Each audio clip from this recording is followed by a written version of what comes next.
माँ पर लिखी कई कहानियों की तरह ये छोटी सी कहानी जिसका शीर्षक है माँ का आखिरी खत आपको भावुक कर देगी। इस कहानी को पढ़ने के बाद आप अगर माँ से नाराज भी है तो ज्यादा देर तक नाराज नहीं रह पाएंगे। आइए पढ़ते हैं कहानी। रात के 12 बजे बज चुके थे। माँ कभी दरवाजे की तरफ देखती तो कभी एक नजर घड़ी की तरफ। माँ की आंखों में और चेहरे पर चिंता साफ नजर आ रही थी। थोड़ी ही देर में दरवाजे की घंटी बजी। माँ ने काफी तेजी से दरवाजा खोला और सामने बेटे विक्रम और बहू मान्यता को देखकर पूछा, इतनी देर क्यों हो गई? मैं कब से तुम्हारी राह देख रही थी।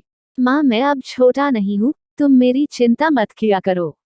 विक्रम घर के अंदर प्रवेश करते हुए बोला, बेटा कितना भी बड़ा हो जाए माँ के लिए छोटा ही रहता है।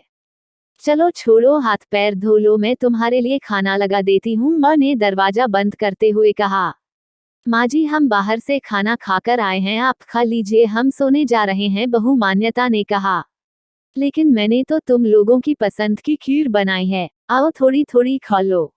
माँ तुझे एक बार में समझ में नहीं आता क्या? तेरी बहू ने कहा ना, हम बाहर से खाना खाकर आए हैं, क्यों परेशान करती है? जा तू खीर खा ले और सो जा और हमें भी से शांति से सोने दे।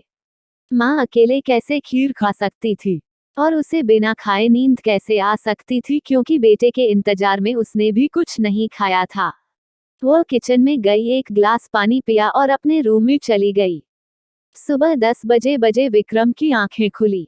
बाजू में मान्यता अभी भी सो रही थी। विक्रम हॉल में आया तो लैपटॉप के पास रखी एक चिट्ठी पर उसके नजर पड़ी। यह चिट्ठी किसकी हो सकती है, यह देखने के लिए उसने चिट्ठी खोलकर पढ़ना शुरू किया। मेरे लाल, तू सोच रहा होगा कि एक ही घर में रहते हुए ये चिट्ठी क्यों? मैं तुम्हें बोलकर भी ये बात बता सकती थी। हाँ, बता सकती थी अगर तू मेरी बातें सुनना चाहता तो। किसी एक्सप्रेस गाड़ी की तरह तू आता है और कुछ ही पलों में निकल जाता है। खैर वो सब जाने दो, कल तुम्हारा जन्मदिन था इसलिए मैंने खीर बनाई थी। सोचा कम से कम आज के दिन साथ में बैठकर खाना खाएंगे। मगर मैं यह बात बोल गई थी कि मेरा बेटा बड़ा हो चुका है, तो अपने दोस्तों के साथ पार्टी करके खाना खाकर आया। चलो, मुझे इस बात की खुशी ही हुई। मेरी दवाइयाँ खत्म हो गई हैं, मैंने कुछ दिनों पहले तुझे दवाई की एक चिट्ठी दी थी। अगर वक्त मिले तो वह दवाई मुझे ला कर देना, मुझे थोड़ी राहत हो जाएगी। विक्रम को याद आया कि 4-5 दिन पहले माँ ने एक दवाई की चिट्ठी दी थी। उसने अपने ऑफिस के बैग में जाकर उस चिट्ठी को तलाशा और उसे खोलकर देखा। उसमें लिखा था, मुझे ऐसी दवाई लाकर दो जिससे मैं अपने बेटे को भुला सकूं।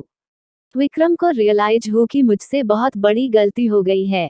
उसकी आंखें नम हो गई। वह तुरंत अपने माँ के कमरे की तरफ दौड़ा। सबसे पहले उठ जाने वाली माँ आज क्यों नहीं उठी थी, देखकर उसे आश्चर्य हुआ।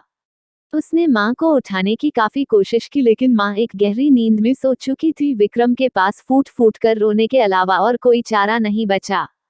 दोस्तों, यह कहने की जरूरत नहीं है कि माँ बाप जीवन में कितने मूल्यवान है। उनके रहते हुए ही उनकी सेवा करो, उनसे प्यार करो। वह चले जाएंगे तो कुछ नहीं कर पाओगे। आपको हमारी यह स्टोरी कैसी लगी कमेंट करके जरूर बताना। अगर आपने अभी तक हमारे चैनल को सब्सक्राइब नहीं किया तो ऐसी अच्छी कहानी सुनने के लिए हमारे चैनल को सब्सक्राइब करना, वीडियो को लाइक करना और मुझे सपोर्ट करना।